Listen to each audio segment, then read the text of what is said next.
Good afternoon. I'd like to thank you all for coming today. Let's see. First of all, I'd like to thank our sponsors, the Center for Student Programming, the East Timor Education Project, and also the East Timor Action Network. And I'd like to extend an invitation to you all to come see Amy speak tonight at Midnight Special Bookstore on the 3rd Street Promenade at 7:30 p.m. and also to our demonstration tomorrow at the Indonesian Consulate at 12 noon, and the consulate's located at 3457 Wilshire Boulevard. Also, we are trying to put some pressure on the State Department. Madeleine Albright is going to Indonesia next week to meet with the leadership there, and we have some postcards in the back, and it's pretty much saying, as an American citizen, I do not support the U.S. support of the Indonesian military. And that would really help out if you guys could sign those, and we'll mail them off to Washington, D.C. All right, now I'd like to introduce to you the host of Democracy Now!, nationally renowned daily news program. Amy witnessed and survived the 1991 Santa Cruz Massacre in Dili, East Timor.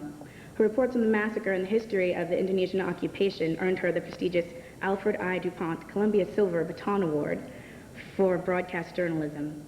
She recently traveled to Nigeria, producing a widely acclaimed documentary on Chevron's complicity in the depths of Nigerian environmental activism.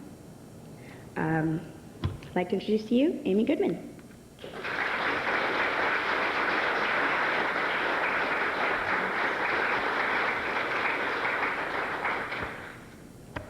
Well, thank you very much. It's a privilege to be here today to speak with you, and it's a very significant week. Today is the day after November 10th, which is the 3rd anniversary of the execution of Ken Saro-Wiwa by the Nigerian military regime. He was killed November 10th, 1995, and it is also the day before the 7th anniversary of the Dili massacre, in which Indonesian soldiers armed with US M16s gunned down more than 250 Timorese. This on November 12th, 1991. And so today I'd like to talk about Nigeria, Africa's largest country, and Indonesia, the world's 4th largest country, and talk about also their relationship to the United States, their corporate relationship, as well as the relationship they have enjoyed over the years with the U.S. administration, enjoying the full support of administrations, whether Republican or Democrat. I'd like to start off by talking about Nigeria. I first learned about what was happening in Nigeria 4 years ago when Ken Saro-Wiwa came to the United States. I don't know how many of you have heard of him, but Ken Saro-Wiwa is a well-known Ogoni activist. Ogoni land is in the Niger Delta. It is where the Niger Delta overall is where so much of the world's oil is produced. 48% of the oil of Nigeria is actually sold right here in the United States. Ken Saro-Wiwa made famous what was happening in his homeland. Ken Saro-Wiwa was a well-known playwright. He wrote the most famous soap opera in Nigeria. And through his literature, he says, it's what brought him to his activism. He said he could not abandon his people, the Ogoni people, extremely oppressed Niger Delta people. About 500,000 of them live in the Niger Delta. And the reason they suffer so much, the reason that they have almost nothing, and their land, what they have, has been destroyed, is because of Shell Oil and its operations in Ogoni land. He led demonstrations of hundreds of thousands, more than half the Ogoni people, one demonstration 300,000 strong, against Shell, the environmental devastation that it caused as Shell drilled for oil in Ogoni land, and also against the Nigerian military regime and the complicity between the regime and the transnational corporation. This is true not only for Shell, but the other corporations that operate in Nigeria, Mobil, Texaco, and Chevron. Chevron, a corporation based here in California that I'll talk about in just a minute. Well, Ken Saro-Wiwa came to this country, and we got a chance to interview him at Pacifica Station WBAI. I don't know how many of you know what Pacifica is, but Pacifica was founded in 1949 in Berkeley, California. It was founded by a man named Lou Hill, who felt there had to be a media network out there that was run not by corporations, not for the profit of corporations. In 1949, just after World War II, he felt that the corporate media was building another drumbeat to another world war, because war is profitable for corporations. And so he felt there had to be a media outlet that was run by journalists and by artists, by those who did not have a corporate agenda. And so Pacifica was born. And in 1949, not only did, in Berkeley, those that ran KPFA had to let people know that KPFA was out there on the FM dial. They had to give out FM radios because it was in the infancy of FM. And so they gave out FM radios so that people could listen to a listener-sponsored radio outlet. And that was the beginning of listener sponsorship of the media in this country that was adopted also by National Public Radio and by public broadcasting. And KPFA was founded in 1949, and the 4 other Pacifica stations, KPFK here, 90.7 in Los Angeles, Texas, had its transmitter blown up twice in its first year of operation in 1970 by the Ku Klux Klan, because the idea of Pacifica is to build bridges between communities. And when the exalted Cyclops of the Klan in Texas was prosecuted for this bombing, he said it was his proudest act as a member of the KKK. I came to WBAI, Pacifica Station in New York, that went online in 1960 after a major newspaper strike, and all the advertisers went to radio, and it's when commercial WBAI, its owner, Louis Schweitzer, a philanthropist, said he realized how advertisement-driven the media was and gave this corporate station, WBAI, to Pacifica. And so we went on as a listener-sponsored station in 1960. And so what we do as independent journalists in the Pacifica Network is go to places where the rest of the media does not go. Go to where the silence is and say something. Bring our microphones behind the bars and jails to the death rows of this country, broadcasting the commentaries, for example, of Mumia Abu-Jamal, and then going outside of this country as well, as I did along with Democracy Now! Producer Jeremy Scahill in August and September of this year, and went to Nigeria, and particularly to the Niger Delta, where so little is heard from in this country, although so much is taking place, so much environmental devastation that affects the whole world because of the gas flares that Ken Saro-Wiwa describes so well in the Niger Delta, flares that burn off gas as the oil corporations drill. These are flares that, well, as Wole Soyinka described it, the Nobel laureate of Nigeria, flares that have been burning 24 hours a day, 365 days a year for the last 38 years. Ken Saro-Wiwa said, imagine a country, or imagine a land, his land, Ogoni land, where the children have no electricity, but they also never see darkness, because at night, as in the day, these flares continually burn, contributing to terrible air pollution, contributing to the world's global warming crisis, and contributing to the terrible health problems that the people of the Niger Delta suffer from. That is the picture of the Niger Delta. If there's one image that best characterizes the Delta, I think it is those massive gas flares. When you come near them, you hear the roar of the flame, and the whole area around them is heated up. And this is where people live. Right in communities where they live, you see these gas flares, as well as at offshore drilling sites in the Atlantic Ocean. So Ken Saro-Wiwa really introduced me to Nigeria and to the issue of corporate military sponsorship of environmental and human devastation, the corporate military alliance that is in Nigeria. He came to us in 1994, went back to Nigeria, was soon after arrested, and was tried by a special military tribunal human rights groups called the whole trial a sham. His lawyers were not able to even present any kind of defense for Ken Saro-Wiwa or the 8 other Ogoni activists. On October 31st, 1995, they were sentenced to death. They were sentenced, the state accused them of killing 4 Ogoni leaders, but people around the world understood what they were sentenced for.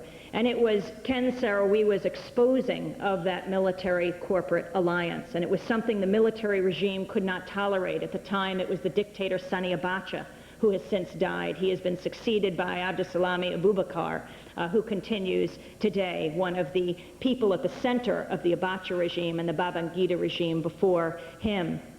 But under Abacha, Ken Saro-Wiwa was sentenced to die on October 31st and was ultimately executed on November 10th, 1995.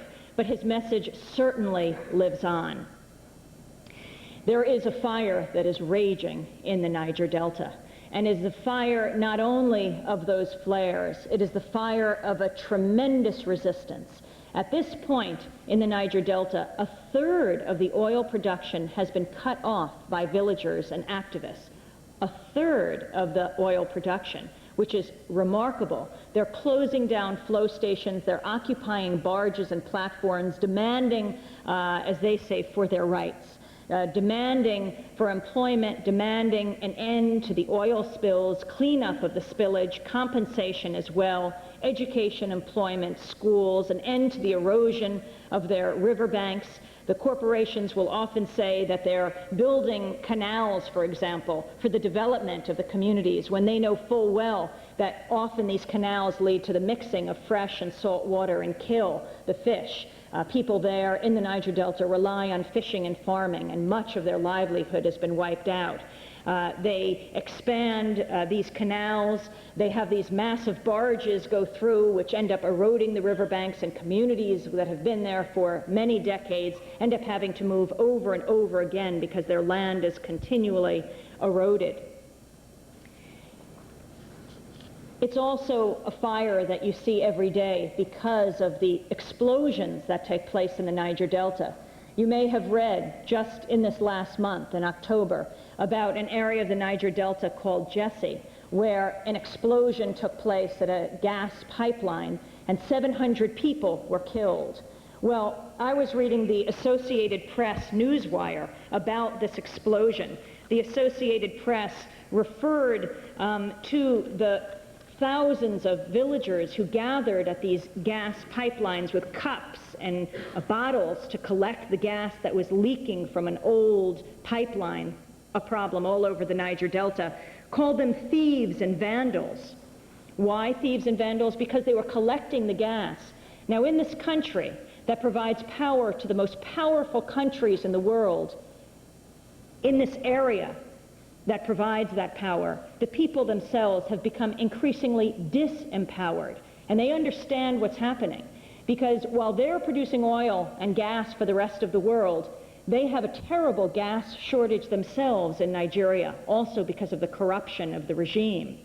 And so whenever a tanker turns over in the road, or there's a leaky gas pipeline, although the people know it's dangerous, they rush there with cups, particularly little kids, cups and bowls and whatever container they can find to collect the gas so they can have it to light their areas. So often whole villages in these riverine communities have almost no electricities, and they're up against these Christmas tree-like lit platforms of the oil corporations. So they go and they gather the pipeline gas that leaks, and then the Associated Press calls them thieves and vandals. In fact, there was an article that the Associated Press put out that talked about many of these thieves and vandals being children.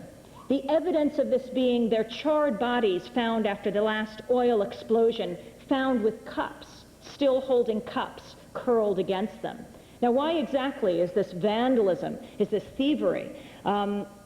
It is something that the military regime wants you to believe, and the oil corporations want you to believe, that somehow it's sabotage that ignites these leaky pipelines. But they rarely show evidence of sabotage. The reason they talk about sabotage is so that they don't have to compensate the communities. Maybe a motorcycle goes near a leaky pipeline, and that could ignite the pipeline. Perhaps someone smokes a cigarette, but does this mean that the people there are vandals or thieves? I think the term would be more appropriate to be used against the past and present leaders of Nigeria, one of the world's greatest oil kleptocracies. But again, the victims themselves are blamed, and 700 went up in that fireball in the Niger Delta this past month because of the antiquated system that oil corporations would not dare use in this country, but do use in Africa's largest country, where 1 in 6 Africans are Nigerian. So let me talk a little more about the resistance, and I'm going to talk in particular about an area of the Niger Delta known as Elijah Land, and what happened there this past May, another story you may not have heard anything about, but that involves an oil corporation, the largest corporation in California, Chevron, that's based in San Francisco. It's the 3rd largest oil company that operates in Nigeria, behind Shell and Mobil. Jeremy and I got a chance to go to the Niger Delta this past August and September, and we went through it by speedboat and canoe. The areas are so underdeveloped that there are no roads that connect these very remote communities. Instead, people travel by boat and canoe to the places that, to their communities, and to get also to the cities. We had a chance to go to a place called Elijah Land, and we went there because we had heard about an incident that took place in May that involved one of Chevron's offshore drilling platforms known as the Parabe platform. It's out in the Atlantic Ocean a couple miles off of Elijah Land.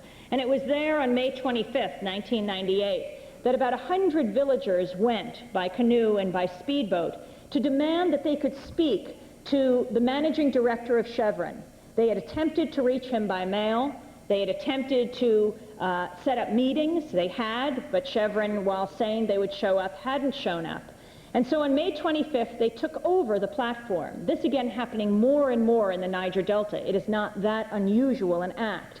They went on Monday, May 25th. They went on board a barge that was, had about 200 workers on it that was working on this oil platform. And they said, we want to negotiate with Chevron. We demand that people from our area be employed. We demand that Chevron clean up its oil spills. We demand education, etc. And so they began their wait for the Chevron managing director. They were told that he would not come, but a Nigerian representative from Chevron would fly out. At first they said no, but then they agreed, and Chevron flew out in a helicopter, the Nigerian Community Relations representative. When he arrived on the boat, they told him to go on shore to speak to the elders to negotiate, and the villagers on board would get word about the negotiations, and then they would decide what to do if they felt that the results were adequate, and then they would leave the barge. And so the villagers on board waited Tuesday, and Wednesday they heard about the negotiations that were taking place.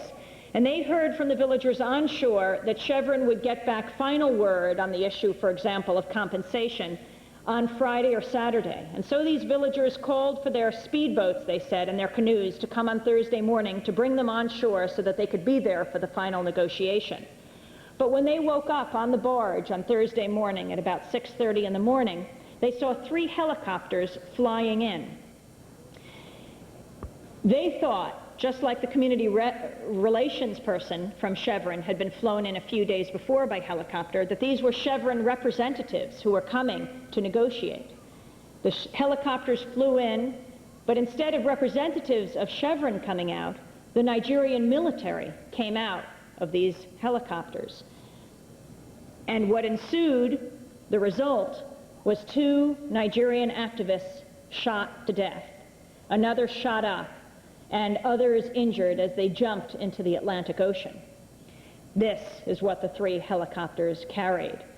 Now, when we talked to the surviving villagers about what happened, they described in detail the scene, and they said that the pilots were white, and they said that they believed Chevron had brought them in.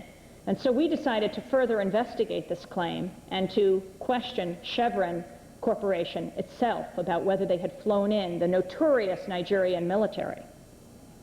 We also heard from the villagers that 11 of them were put into a metal container on board the barge for hours.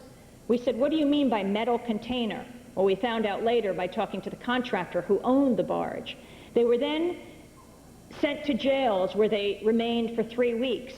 And one activist, Bola Yibo, who was one of the leaders of this occupation, described how this past June, in the midst of that 3 weeks, he was taken out by military authorities, put in handcuffs, and hung on a ceiling fan hook with his feet suspended for 5 hours as they demand that he sign a statement saying he tried to destroy the barge and the helicopters. He said he didn't do that they were non-violent, they had not come on board to attack anyone but to negotiate, and he refused to sign. That was the kind of treatment they said they received. And so we wanted to question Chevron and the contractors about this. This is a corporation chartered in the United States. Part of corporate charters are about corporate responsibility, and we wanted to understand what was being done in the name of U.S. citizens in Africa, in Africa's largest country, Nigeria. And so we went to Lagos, the largest city in Africa, to talk to the Chevron Corporation and to talk to the contractor that owned the barge.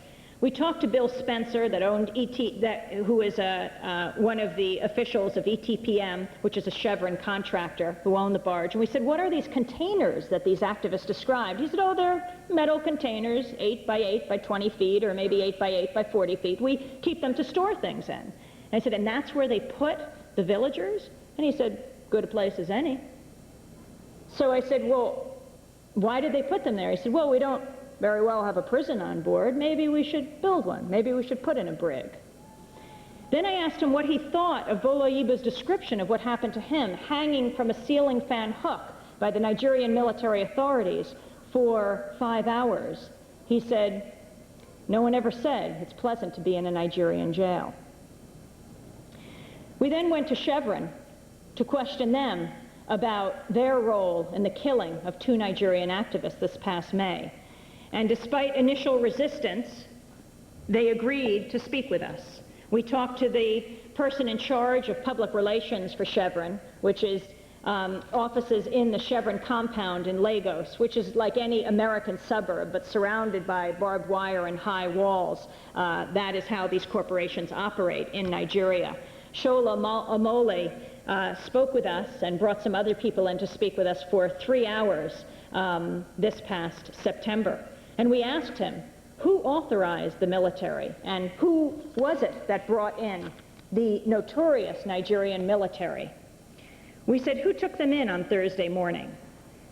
And Omole said, we did, Chevron did, we took them there. How, we asked. The Chevron representative said, helicopters, yes, we took them in. Who authorized the call for the military to come in? We asked him. That's Chevron's management. And we asked about, what does this mean when Chevron's management works with the notorious military and, we learned, the mobile police?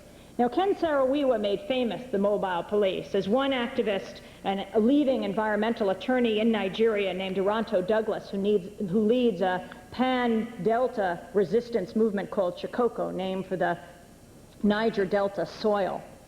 We asked him about the mobile police and how he would describe them. And he told us, well, we knew the term for the mobile police in Nigeria. It's called the kill and go. That's the kill and go. He said the kill and go are a murderous band of undisciplined paramilitary mobile police force. He said they shoot without question, they kill, they maim, they rape, they destroy. And it was really for this reason that Ken Saro-Wiwa was executed 3 years ago, exposing the relationship between the Nigerian military and the mobile police and these large transnational oil corporations. And so here you have Chevron flying in not only the Nigerian Navy, but we learn the mobile police. How did we learn that? Well, Shola Omole brought in James Neku, the acting head of security, who said to us very clearly, I flew in the first helicopter of those 3. He was directing traffic as the military landed. And we asked him who else was on board. And he told us. He said it was the Navy and the mobile police. And I said, just the regular police? And he said, no, the mobile police. And that's who Chevron was working with. That is a story of what is going on in Nigeria today. It's a story people know in the Niger Delta. Yet they continue to close down these oil flow stations and go to these offshore drilling sites because they are demanding for their rights. They are putting together, and it's something that's being done more here in this country as well, the issue of environmental rights and human rights. And they call themselves environmental human rights activists because in Nigeria you cannot separate the two. People depend on their land for their livelihood, for their very lives. And if that is destroyed, they cannot go on living, if their land is destroyed. As Oronto Douglas said, the head of the Shikoku movement, of this Pan-Delta resistance movement, Chevron, they drill and they kill. And that was the name of our documentary that we aired on Democracy Now! Drilling and Killing, Chevron and Nigeria's Oil Dictatorship. The question is, what will people do here about what Chevron is doing in Africa? Chevron is bringing the message here that they are benefiting Africa in many different ways. They just held a large dinner in Washington. I don't know if it was in response to this expose of what they were doing, but in the last few weeks they held a large dinner to talk about how they benefit the continent. And then George Kirkland himself, the managing director of Chevron Nigeria Limited, just held a news conference in New York at Chevron headquarters. My co-producer on this documentary, Jeremy Scahill, tried to get into the news conference. He was tipped off that it was happening. When he got there, he told the person his name, and they said, well, you're not on the list. He said, well, I just heard about it, so I came over. And the woman said, well, we're letting everyone in. I'm sure it'll be fine. Just 1 second, please. And she came back and she said, I don't want to get in the middle of this, but you're not allowed in. George Kirkland. George Kirkland has worked in Nigeria over the past number of years as the managing director of Chevron Nigeria Limited. Before that, he worked in Indonesia. George Kirkland, who has an interesting quote in a recent edition of Nigeria's Oil and Gas Monthly. It's a magazine. He wrote in an article, "We're more likely to see other companies as collaborators rather than adversaries. We aren't so much competing with each other as we are competing with the earth." And he said, maybe that's a healthy way to look at it. And it's very interesting to look at how these oil companies are working together, as he said, collaborating with each other, unfortunately, versus the earth and the people of Nigeria and the Niger Delta.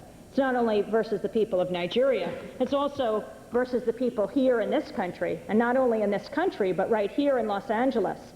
I'm looking at a book by Joshua Carliner called The Corporate Planet, Ecology and Politics in the Age of Globalization. And in this book, Carliner has a chapter on Chevron. And I don't know if you know about its history or even about the Segundo Refinery here, which is Chevron's. In fact, it is the largest refinery in the West, in the United States. This is a refinery that is 2 square-mile labyrinth of conduits, ducts, ponds, tubes, flame-belching smokestacks, and storage tanks. Its underwater oil pipelines take in wave after wave of crude oil from tankers that anchor more than a mile offshore. The El Segundo refinery itself is one of the largest overall toxic air polluters in Los Angeles County. In fact, 1/3 of cancer deaths here are as a result of lethal air. And underneath the El Segundo refinery sits a massive lake of leaked oil. Now, I thought this quote of George Kirkland's this year in 1998 was very interesting about how the corporations are merging, because in fact they started together. It was in 1911 that Standard Oil was forced to disband, Standard Oil of California. A very interesting story about how the then President Theodore Roosevelt called Standard Oil's executives the biggest criminals in the country as they eviscerated state charters designed to control corporate abuse. And under the Sherman Antitrust Act in May 1911, the U.S. Supreme Court mandated the dissolution of Standard Oil. So what happened to it? Standard Oil Trust was split into a number of separate entities. The largest, the former holding company, became Standard Oil of New Jersey, which became Exxon. Today, Exxon is the largest oil corporation in the United States, the 2nd largest in the world. Standard Oil of New York eventually became Mobil. Standard Oil of Ohio became the U.S. arm of British Petroleum. Standard Oil of Indiana became Amoco. And, of course, there's Standard Oil of California, which became Chevron. And so, with a few notable exceptions, such as Texaco and Unocal, almost every major oil company is a direct descendant of John D. Rockefeller's corporate empire. They separated back then in 1911, and now they're coming back together again today as these corporations work together rather than separately. And as George Kirkland himself said, competing with the earth may be a healthy way to look at it. I'm going to turn now to Indonesia, to the place that George Kirkland worked before Nigeria, a place I also have a good deal of experience in. I had the chance to go to Indonesia and the country it has occupied for the last 23 years, East Timor, 3 times in 1990, 1991, and 1994. I went there with another journalist, Alan Nairn. I don't know if you know about East Timor, but in 1975, it was undergoing a decolonization process. It had been a Portuguese colony for more than 400 years. Portugal went through a democratic revolution. It was giving up its empire. And East Timor declared independence at the end of November 1995. 10 days later, on December 7th, 1975, Indonesia invaded East Timor.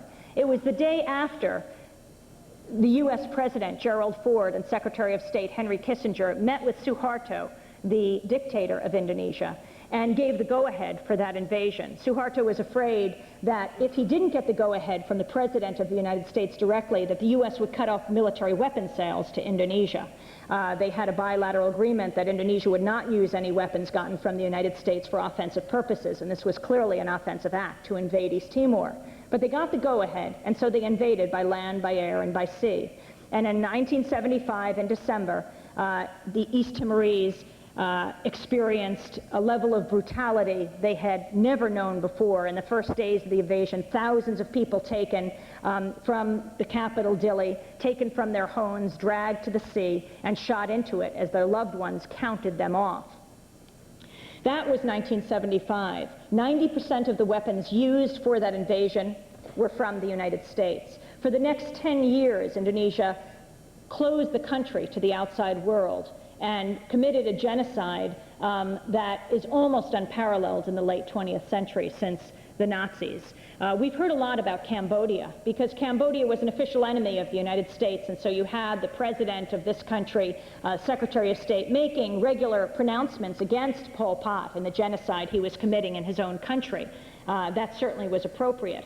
But because you have a media in this country, a corporate media that very much follows the Washington line, when you have a situation like Indonesia, which is an ally of the United States, you don't have the presidents from Ford on to Carter to Reagan to Bush and now to Clinton speaking out against their ally. And so rarely does the press report on what's happened in East Timor until 7 years ago, until the massacre of 1991. But in the 17-year period between 75 and 91, not one major U.S. news outlet mentioned the words East Timor. Not NBC, not ABC, not CBS. It was only the day after the invasion that Walter Cronkite on CBS gave a 40-second report of the invasion. And until November 12, 1991, not another word. Well, in 1990, Alan Nairn and I got a chance to go to East Timor. Indonesia had been under a lot of pressure because of its very brutal occupation of East Timor. They've killed more than a third of the population there, 200,000 Timorese. They've been under a lot of pressure, and so they were forced to open the country just a bit, and we got in the summer of 1990, and what we found was a total military dictatorship. Everywhere we went, the military went. But that wasn't what was important. What was significant is they were in every village, in every town, in every hamlet, in every city of East Timor. The military had a total stranglehold on this small country. No country except Australia in the world today accepts the annexation of East Timor by Indonesia, except Australia, because Australia shares with Indonesia the oil spoils in the Timor Gap. And you can understand oil politics in the world today simply by looking at East Timor. But other than Australia, no country accepts this annexation. The UN considers it illegal and still considers Portugal the administering power in East Timor. But the Indonesians continue to kill using U.S. weapons. This is an army that is supported financed and armed by the United States. So we had a chance to go, and that is what we saw, the military everywhere.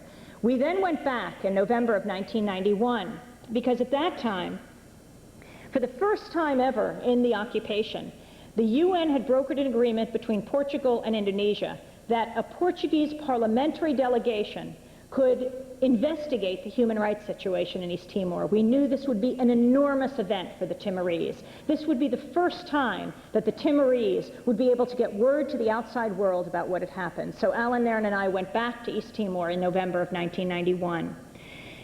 We arrived at the end of October. We went to the main church, the Catholic Church in Dili, the capital of East Timor, for Mass. Women were crying at the Mass. We didn't know if it was just the standard sorrow of East Timor or if something had just happened. After the Mass, we learned that a young man had been killed inside the church the night before. See, young people all over East Timor were taking refuge in the churches because they wanted to speak to the delegation when it came. And they knew that the military was rounding people up and arresting people, and they thought that if they dropped out of school, left work, and took refuge in the churches, maybe they could stay out long enough to speak to this delegation. Sebastião Gomez was one of them. He'd taken refuge in the Motayal Church, in the Catholic Church, the flagship church of Dili. And he and about 20 others were there when the Indonesian soldiers surrounded the church, shot into it, and killed Sebastião Gomez. We walked outside and saw his blood on the steps of the church. And so the next day, after we had arrived, there was a funeral for Sebastião Gomez. Bishop Bello led the Mass. Since that time, he has won the Nobel Peace Prize of 1996, the Bishop of East Timor, along with José Ramos Horta. And Bishop Bello led the Mass, and then more than 1,000 people went into the streets of Dili, and they began to march. And they marched through the streets of Dili, holding up their hands in the V sign, shouting, "Viva East Timor, Viva Independence, Viva Sebastião." Now, this was an unprecedented act in East Timor, in a land where there's no freedom of assembly, no freedom of press, no freedom of speech. These people defied the military authorities, and they put up their hands in the V sign. They marched peacefully but forcefully through the streets of Dili. The Indonesian military lined the route, and the Timorese marched to the cemetery. There, they buried Sebastião, they sang hymns, they chanted, and they went home. This was in the evening of October 28th, and they were afraid. It was getting dark. There's an unspoken curfew in Timor. You don't go out after midnight, after dark. They were exhilarated, but they were also terrified. They were terrified of what could happen to them for showing this display of defiance. We went around the country and talked to people as they were preparing for this delegation, and everywhere we heard the same story. The Indonesian military told villager after villager, told town after town, "We will kill you if you speak to the delegation. We've already dug the mass graves to put your bodies in." Bishop Bello told us the line most commonly used was, "We will kill your family to the 7th generation." That was the nationwide death threat that was used against the Timorese if they dared speak out. Well, sometime within that time, we learned that the Portuguese parliamentary delegation that was to come to East Timor was canceled, and that they would not come. And here are all these people who had gathered in the churches to speak to the delegation. They had no protection, and the people understood. There was simply no way to get word to the outside world, and people were desperate. On November 12, 1991, 2 weeks after Sebastião Gomez's murder and funeral, the Timorese held a 2-week commemoration mass for him. It was about 6 o'clock in the morning, the standard mass in the morning, but it was held in his honor.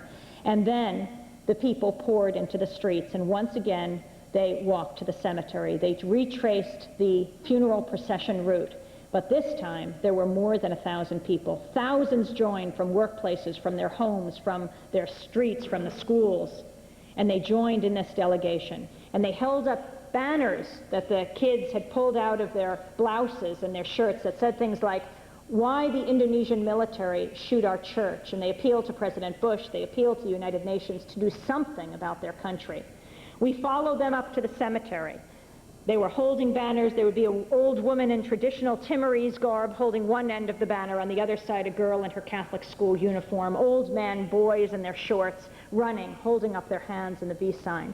When we got to the cemetery, there were thousands of people there.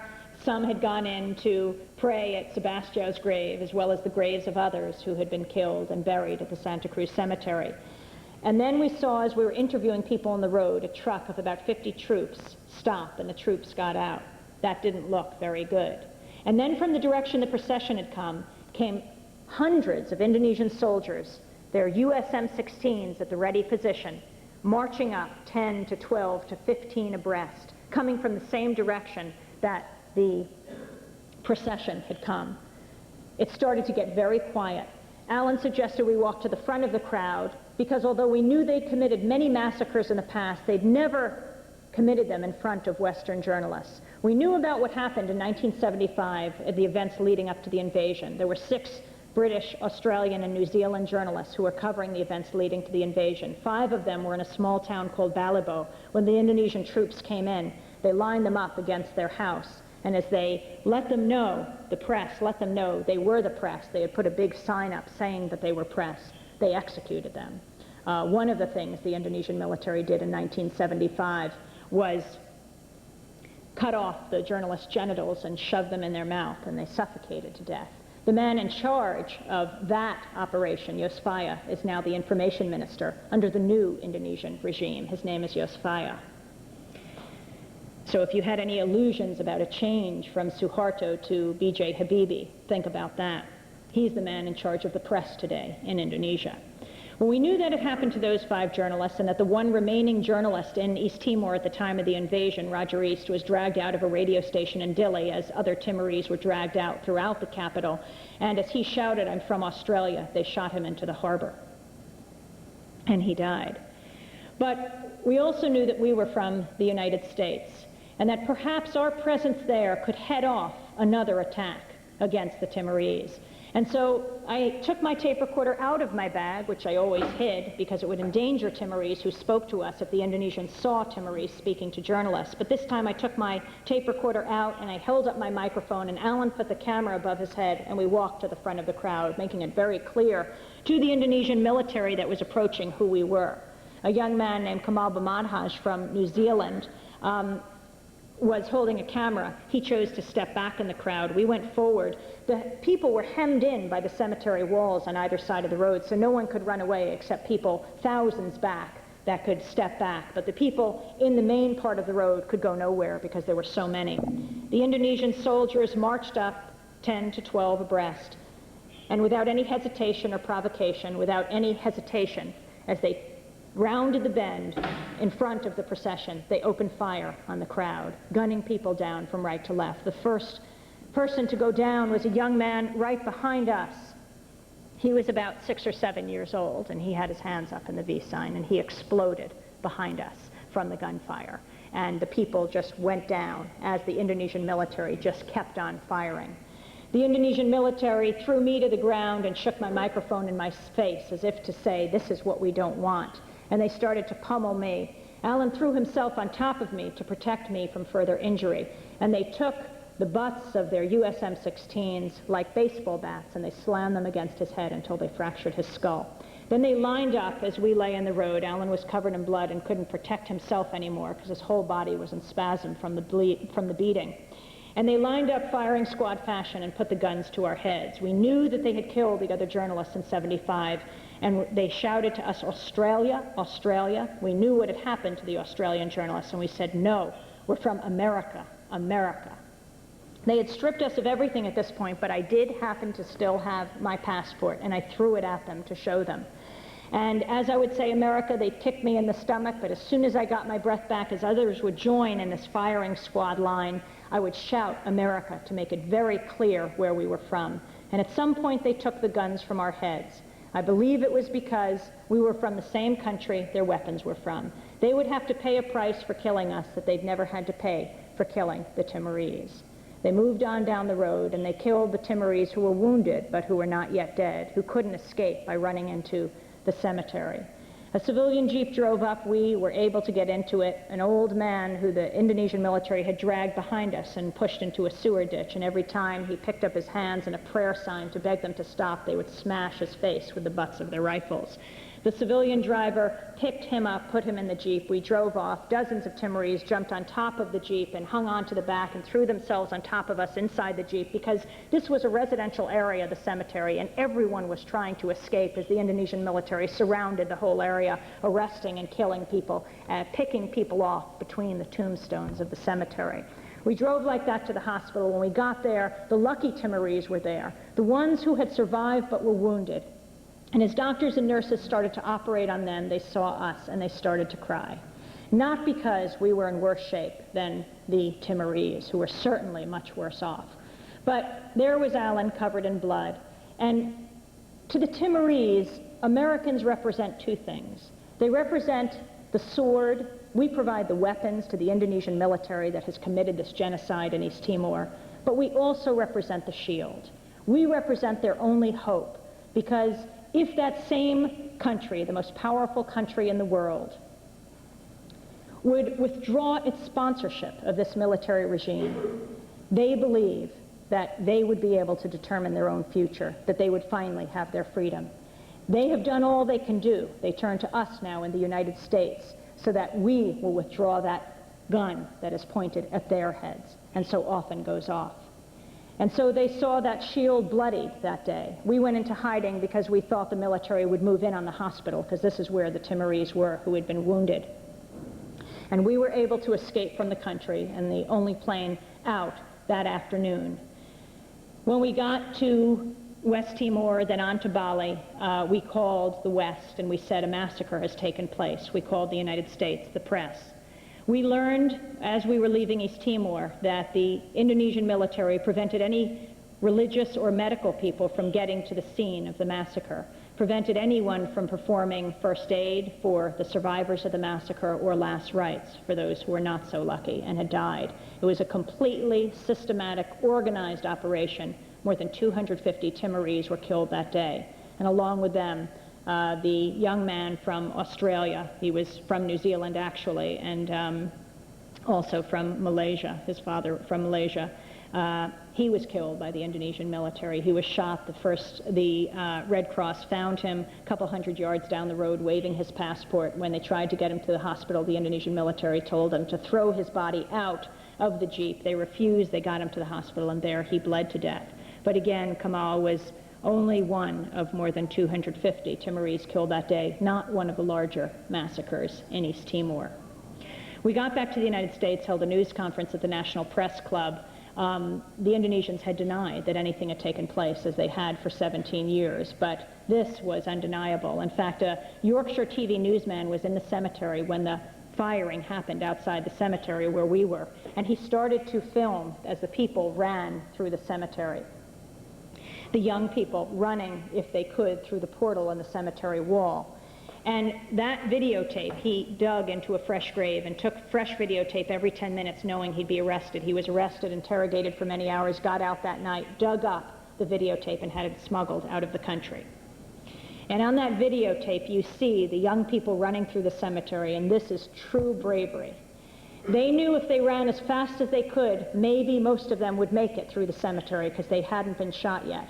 But if one of their comrades fell, 16-year-old, 15, maybe 9 years old, as they were running, others would stop to hold them as they died.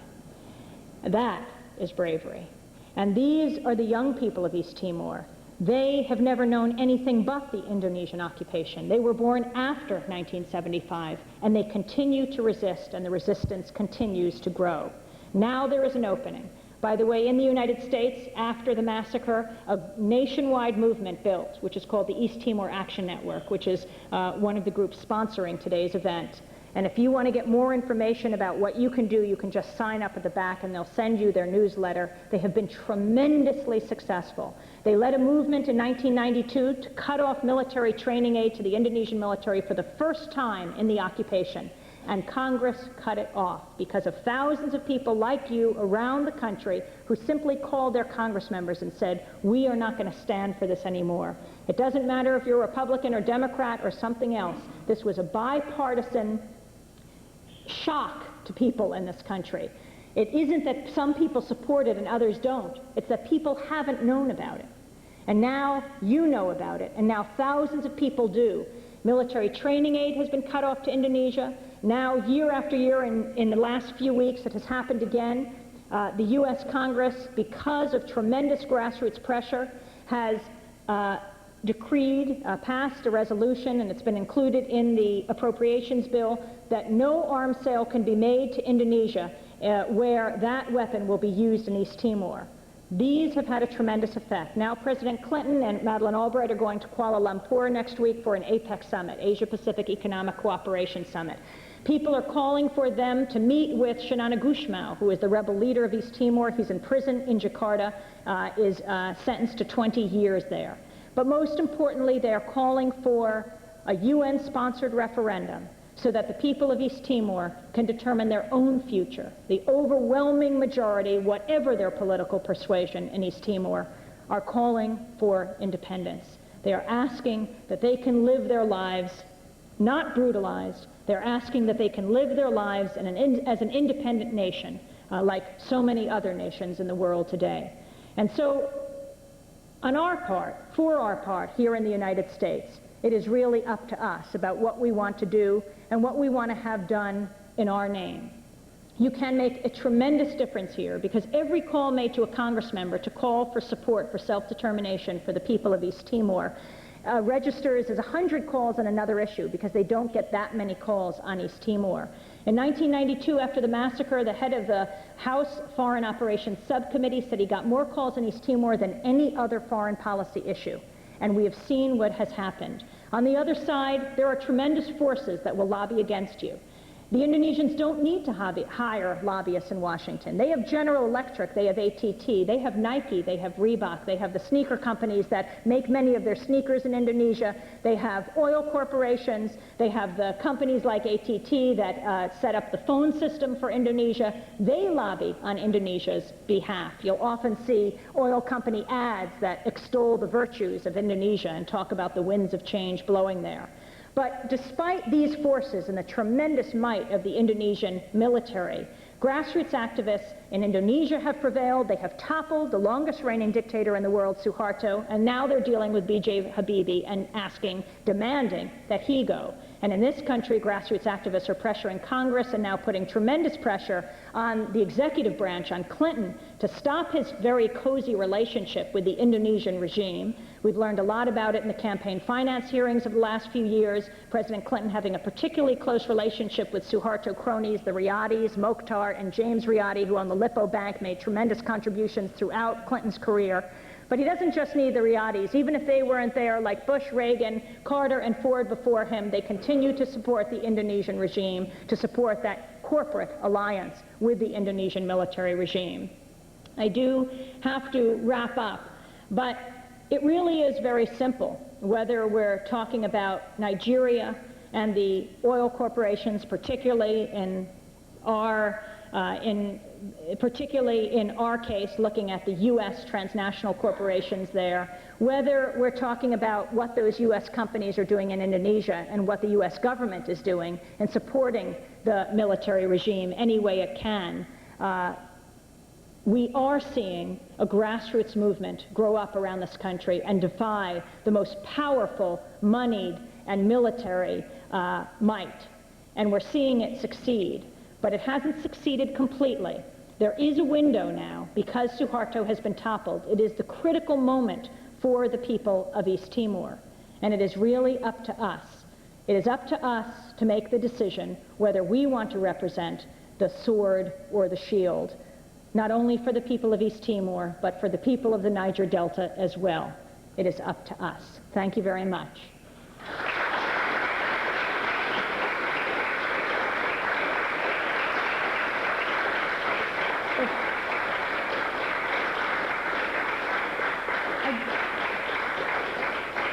Again, you can sign up just to get information, find out when legislation is happening. It's very simple. It simply takes a phone call at different times, and it's an excellent newsletter that comes out from the East Timor Action Network, and they'll let you know other events they're having here, for example, showing films. Matthew Jardine, maybe you'd like to stand up and just let people know if they have questions, they can ask you about the East Timor Action Network or go to the back of the table. And if anyone has any questions, feel free to ask them. On Burma that would like to circulate free Burma Also, want to let you know tomorrow at the Indonesian Consulate, I'll be there as well as the East Timor Action Network. Tomorrow is the 7th anniversary of the Santa Cruz Massacre. That's tomorrow at noon at the Indonesian Consulate, which is on Wilshire Boulevard? 3457 Wilshire Boulevard. The cross street is Mariposa. It's very close to Normandy. Okay, we start at 12. We'll run to around 1:30 or 2. Anyone have any questions? Yes. It's even more brutalized and mistreated than Timor, because the people are more helpless. They're like Stone Age. Yeah, that's a very interesting question about West Papua and what is happening there, and also goes to the U.S. corporate Indonesian military relationship, because Freeport McMoran operates there, the largest gold and copper mining operation in the world, working hand in hand with the Indonesian military, housing and feeding them as they go after the people of West Papua, so that they can continue this gold and copper mining operation there. It is a very serious situation as well. I haven't been to West Papua. Matthew, have you been to West Papua? No, but it is one you can actually find out about through the East Timor Action Network. Yes? Your talk today was very compelling. It's clear that past administrations have supported a criminal regime. But would you not agree that our president, President Clinton, has spoken out against human rights atrocities in Indonesia in a louder voice than any previous president? And I would ask you, as impressed as I was by what I heard here today and overwhelmed, do you really believe that President Clinton loves dictators? And if you don't believe that, why is that the title of your talk? The title of the talk was Clinton's Other Love Affair, and I think it's very important that we look at what really matters, and that is his very close relationship both with, well, I took two cases. I took the Nigerian military regime, supported Sani Abacha to the very end, a brutal dictator in Nigeria, and Suharto, supported him to the last day that Suharto was in power. Madeleine Albright standing up the day that Suharto was going down, talking about his record. Now, while you say, do I agree that Clinton has been better than previous presidents? No, I don't. I believe that he has followed in a succession of Republican and Democratic presidents that have tried to continue to cement that relationship with the Indonesian military.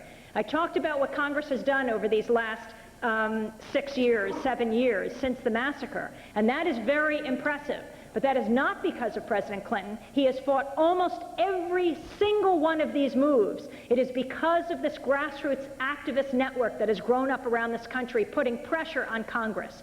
But Clinton himself, I was at the White House many times questioning Mike McCurry. For example, when President Clinton was continuing to push forward a sale of U.S. fighter planes, F-16s fighter jets to Indonesia, U.S. activists in this country and church groups, human rights activists were saying that this had to be stopped. But Clinton, to the end, was pressing for the sale of these for a U.S. military contractor, to the end, and only was forced to stop after 2 years ago, the July 27th killings in Jakarta that were so embarrassing to the U.S. administration as Suharto gunned down opponents and closed down their offices, their political opponents, was forced because of activism in this country. I remember when José Ramos Horta and Bishop Bello were named the Nobel Peace Prize winners of 1996. I went to the White House that day and I said to McCurry, do you have anything to say about them? And then started to ask, will you be inviting Bishop Bello and José Ramos Horta to the White House? Then we learned about the Riyadis and how much money they had given, and the fact that these Suharto cronies were meeting with President Clinton on a regular basis, James Riyadi, talking about policy on Indonesia and East Timor. So I went to the White House and I said to Mike McCurry, you have already admitted that the president has met with James Riyadi more than a dozen times at the White House discussing policy. Why is it, and he has been invited more than a dozen times, that you haven't extended an invitation to Bishop Bello and José Ramos Horta? Is it because they haven't made a campaign contribution? Or is it because those that have don't want them there? They continue to the end. That's more symbolic, meeting with them. But if you look at every weapon shipment, the administration has continued to try to sell weapons, and it's only when Congress has thwarted that because of grassroots pressure that they have been stymied in their efforts. At the UN Human Rights Commission, the U.S. delegation stood up and said they would prevent that would lead to a censure or some kind of condemnation of Indonesia. And it was only when Congress weighed in and Congress members, infuriated because of all the calls they were getting, called the U.S. delegation at the UN Human Rights Commission in Geneva, that the next day the UN delegation held another press conference saying they would co-sponsor the resolution that was criticizing Indonesia. But at almost every step of the way they've been dragged kicking and screaming into any kind of effort to go after Indonesia. But still, grassroots activists have prevailed in many cases. So I think I'd stand by Clinton's other love affair. Thank you very much. Yeah. For a long time, the Indonesian government claimed that they were killed in crossfire. And that was the official story until about, I believe, 6 weeks ago when I saw, speaking of alternative media, ITN World News had a report that a junior officer who witnessed the executions of those journalists had come forward and said that they were in fact executed and not killed in crossfire, which leads to my question, which is mainstream media, going back to the AP report on the oil explosion. All that information, didn't it come from the Nigerian government or perhaps Chevron that AP reported it wasn't investigated? It wasn't, there was no background check into that, was there? Absolutely. I mean, the question about the corporate media and how it covers events, whether in Nigeria, East Timor, or right here in the United States, if you look at the if you look at the reports coming out of Nigeria, so often they're rewrites of press releases. In fact, the oil corporations are very sophisticated. If something happens and they see where it's going to get out, they put out a press release right away so that they can frame it in terms of vandals and thieves. And rarely do journalists go to the Niger Delta, even Nigerian journalists, although a few more are going right now. And so, you know, you rarely get the voices of the people who actually live there and who are being blamed. But I do have to say in Nigeria, they were a real example to the U.S. corporate press. They have an extremely vibrant press. They have many daily newspapers and weekly newspapers. You look at the mastheads of the Nigerian press, of the Daily News, of PM News, of Tell, of so many of these magazines. They are an inspiration. The mastheads are journalists who've been killed by the Nigerian regime over the past years, have been imprisoned. In fact, the first night we were in Nigeria, we had dinner with Ben Charles Obi and George Mba. And they are two leading editors who had just been released from prison after 3.5 years there, mainly in solitary confinement. These are people that, have, unparalleled bravery, and all they were doing was writing articles about the regime. So they are an example to the U.S. press, the Nigerian press. It is truly remarkable to read all the points of view and to read the kind of challenges that Nigerian press, they truly are an exception to the rulers in a way that the corporate press in this country isn't. As for the journalists who were killed in 1975 in East Timor by the Indonesian military, while in the last few weeks more information has come out on the because it was the anniversary of their killing. The United States knew full well. Australia, where most of these journalists were from, knew full well what had happened to them. The U.S. was monitoring everything, all Indonesian military transmissions. They could monitor from satellites in Australia. The Australians certainly could monitor it. There was a tremendous outcry in Australia on the part of the people of Australia, but their government would not stand up for these journalists, hardly called for an investigation. In fact, when I did this documentary on East Timor called Massacre, the story of East Timor with Alan Nairn, it aired also in Australia, and Shirley Shackleton heard it, the wife of Greg Shackleton, who was one of the 5 journalists executed on that day.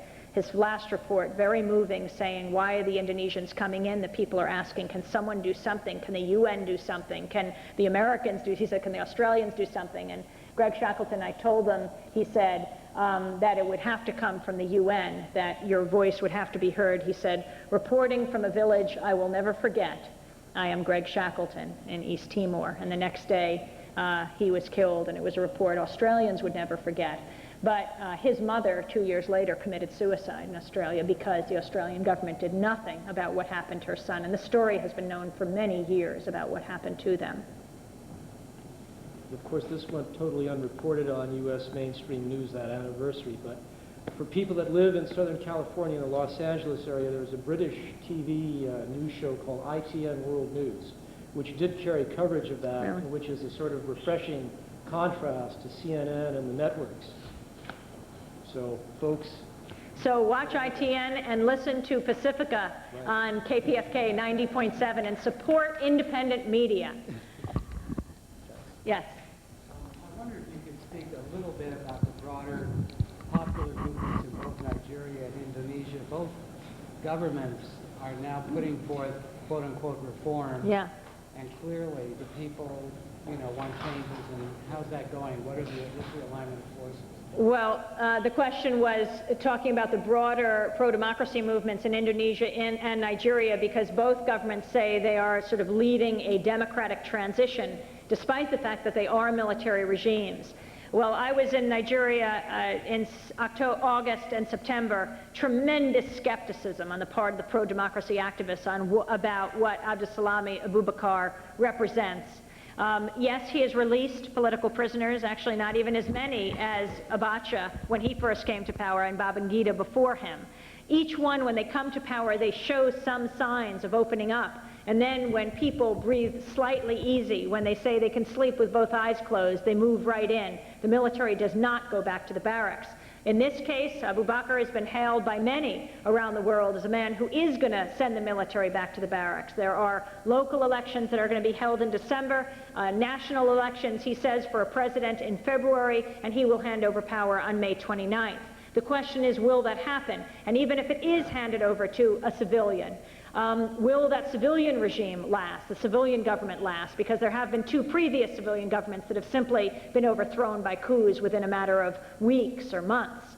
So that is a serious issue as well, if the military is simply working behind the scenes or if they're going to have a puppet in front of them. It is still the military regime that approves what parties will be allowed to participate in national elections in Nigeria. If a democratic transition happens, it's because of the pro-democracy activists, I believe, who are boycotting this transition, who will not participate in these elections. You have Gani Fawahimi, who is the leading human rights attorney. You have Femi Falana, also another leading human rights attorney, who continually challenge the government. And in my conversation with Femi Falana, he reiterated, and this I heard over and over again, the fact that a number of the decrees, both against the press and also the most serious decree, Decree number 2, is still in effect. And what does that say? That people can be picked up at any time, day or night, in Nigeria without charge and held, and held, and held. They can be held for 3 months, then held over to 6 months, and then that can be renewed, and they continue to be held. In fact, Abubakar was in the United States recently. He was at the Waldorf Astoria, and I went to this Nigerian reception for him, and I did get a chance to say, what about Decree number 2? If you're leading to a democratic transition, why don't you lift it? Clearly, fiercely anti-democratic, and allows the military to go after anyone who dares to speak out. And he said something like it's being considered and walked away. But he's not lifted it, and Nigerian pro-democracy activists have been demanding this for a long time. So people are very afraid and they're concerned. I talked to another pro-democracy activist in Nigeria, and she was at a meeting of her political party, her grouping, and she said they're with the SSS, that's the State Secret Service, and they're very well known, and they're there, and they're at every meeting. And she said a little bit we have the feeling that we are picking our heads up above ground now, and that they're now just assessing who the people are who are still active so that they can clamp down and go after them. But she said we are going to continue, and they are above ground now, and there is a difference. The press is operating above ground, but the press will also not tell you about where their secret printing presses are and their other locations are, because they're afraid that they're going to go back to that period as well. But if it does change, it's because of the wariness of and the activism of these pro-democracy human rights activists in Nigeria. In Indonesia, The bravery of the Indonesian pro-democracy movement is amazing. Many people remain in jail, heads of the opposition parties. Others are operating above ground. There is more openness, and there is the ability for East Timorese to organize as well. Yet at the same time, for example, in East Timor, the Indonesians, despite the fact that the military says they're pulling back, withdrawing troops, are increasing those troops in number in East Timor. This the U.S. Embassy refuses to admit openly, but knows full well that the Indonesian military is increasing in numbers in East Timor. As for the Indonesians in Indonesia itself, they're organizing day and night against B.J. Habibie and against the military. We have to be careful not to pin names. Abacha, Abubakar, Babangida in Nigeria, Suharto, now Habibie in Indonesia, because it's not the one particular person, it is the military structure that remains in place, and that is what the pro-democracy activists in Indonesia are now taking on, is that whole structure of the military. Yes? It's one thing to react with a popular movement when some atrocity occurs, but what can be done in general to weaken the corporate influence on the military and the United States government? I mean, was there political solutions in this country, Ralph Nader? Or... Well, I think that is very important. I think there is a growing movement in this country. We see it all over. We see it around the issue of sweatshops, and it truly is growing. You can go into high schools now, and kids may not know why, but they know there's something wrong with the fact that they're wearing Nikes. Word has been getting out because of all different groups. I think there is a large anti-corporate movement growing in this country, and it is also breaking down traditional sort of Democratic Republican divisions. It's not a partisan movement. You have very progressive Democrats uniting with very conservative Republicans on these issues, on the idea of this large corporate power and challenging that. You have the movement right here in California, the professor in California with 30 grassroots groups that is challenging the corporate charter of Unical because of their activities in Burma and also because of Unical's activities right here in California. There is this growing corporate charter movement that is led by a man named Richard Grossman in western Massachusetts, and where he speaks around the country, thousands of people will come out. But it doesn't hit the corporate media radar screen, but it does hit the independent media radar screen. On Democracy Now!, the daily national grassroots news magazine of Pacifico, we report on this on a daily basis, and the corporations are definitely paying attention. They are very concerned. You see Chevron holding their dinner in Washington. You see them holding their news conference in New York. You see college campuses, people uniting to call for corporate codes of conduct. This is happening in this country, and people should become very aware of it. You can learn about it through the East Timor Action Network. A lot of these companies, you know, very active in Indonesia, and it's something that ETAN has kept tabs on. Yes? Sorry. Okay. How many people do you estimate have been killed in the last, since 1975? In East Timor, more than 200,000, more than a third of the population. In Indonesia itself, from 1965, when Suharto took power, we're talking about upwards of 500,000 to 1 million people. One of the worst bloodbaths in the century is the rise of Suharto in Indonesia, 1965 to 1967, when they went after what they called dissidents and communists in Indonesia, the Communist Party being the second largest party in Indonesia. So they went from island to island, wiping out people. And there was a very fine reporter named Kathy Cadane, who exposed in the Washington Post, actually, she was a freelance reporter, but her report was printed in the Washington Post, that the Central Intelligence Agency back then in 1965 was working with the Indonesian military and the Suharto regime in coming up with lists of dissidents, and as the Indonesian military would go out and kill off these people, the CIA would strike their names off the list. The hardest hit islands, Java, which is the capital island of Indonesia, and Bali, which is considered this paradise on earth. Well, it certainly is no paradise on earth for the Indonesians who live there. And those that were hardest hit in Bali were the shadow puppeteers. Those were the, the shadow puppets. And they tell the story of their country. And history and truth, these were the things that the Indonesian regime could not countenance then and cannot continue to countenance and fights against. Yes? Oh, sorry.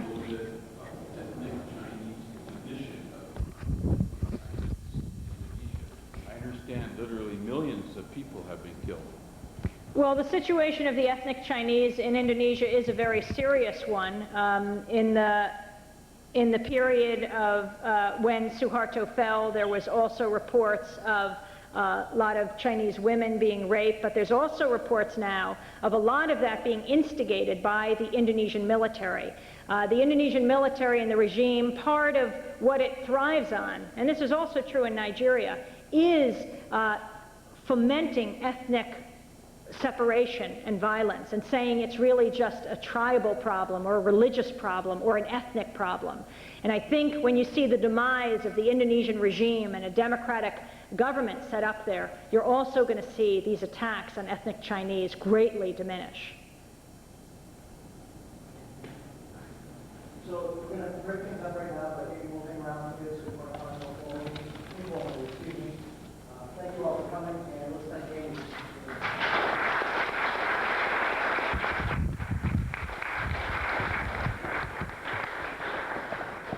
Thank you.